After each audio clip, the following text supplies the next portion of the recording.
Assalamualaikum warahmatullahi wabarakatuh. Perkenalkan, nama saya Andri Dwi Cahyono, asal Teknik Informatika.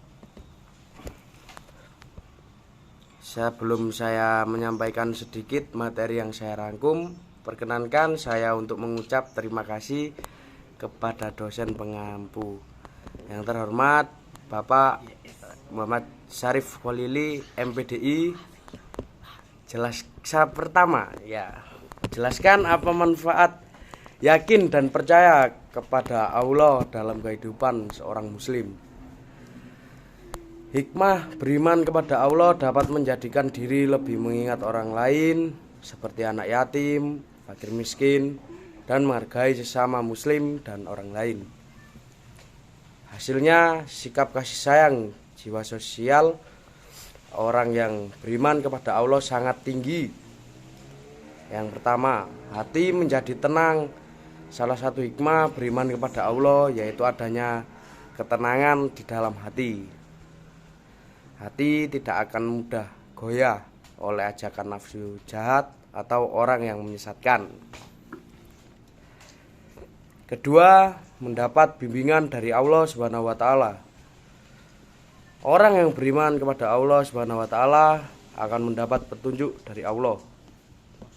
Sehingga harapannya apa yang dikerjakan oleh orang beriman tersebut merupakan berbagai macam perbuatan terpuji dan baik.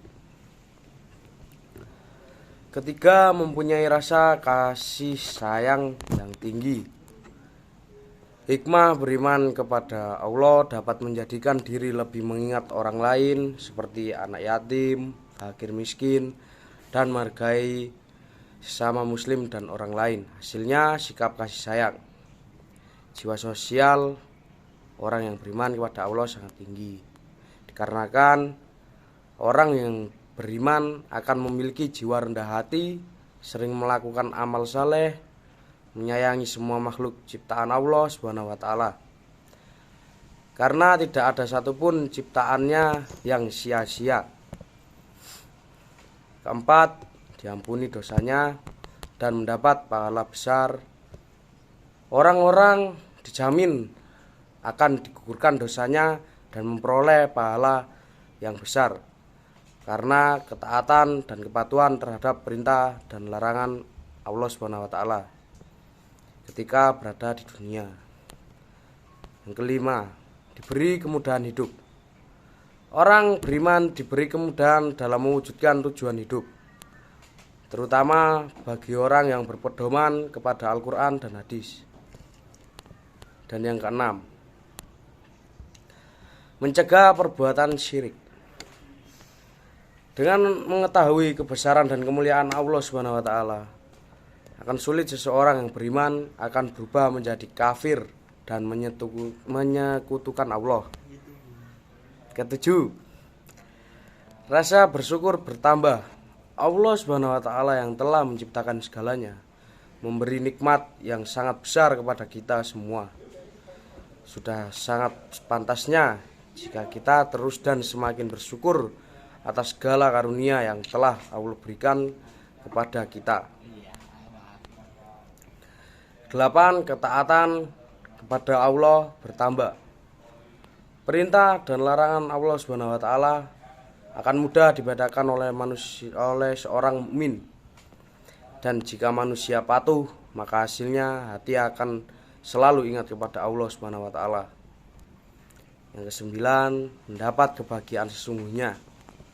Beriman dengan sungguh-sungguh kepada Allah Subhanahu wa taala akan membuat hati manusia yang beriman kepada Allah tentram dan membuat manusia merasakan kebahagiaan yang sebesar-besarnya.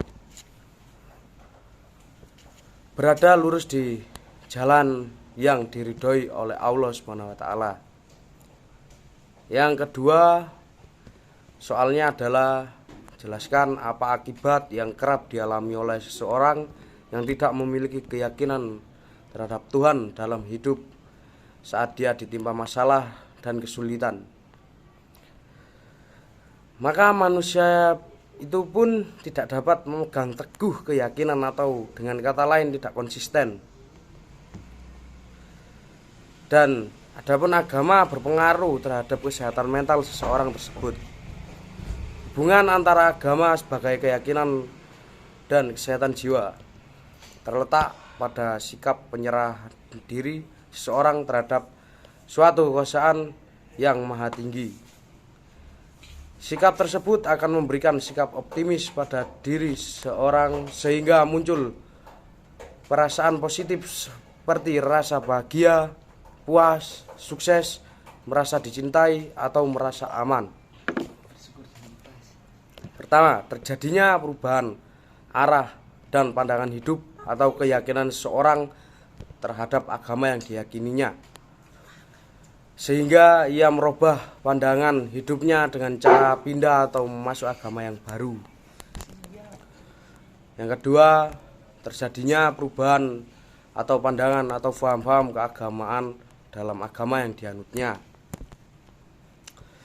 Yang ketiga, terjadinya perubahan arah atau pandangan hidup itu secara mendadak atau secara berproses. Adapun yang keempat, perubahan yang terjadi pada individu dipengaruhi oleh kondisi badaniah, kejiwaan, dan lingkungannya atau disebabkan petunjuk ilahi. Sekian dari saya, kurang lebihnya mohon maaf. Assalamualaikum warahmatullahi wabarakatuh. Tidak dimaafkan.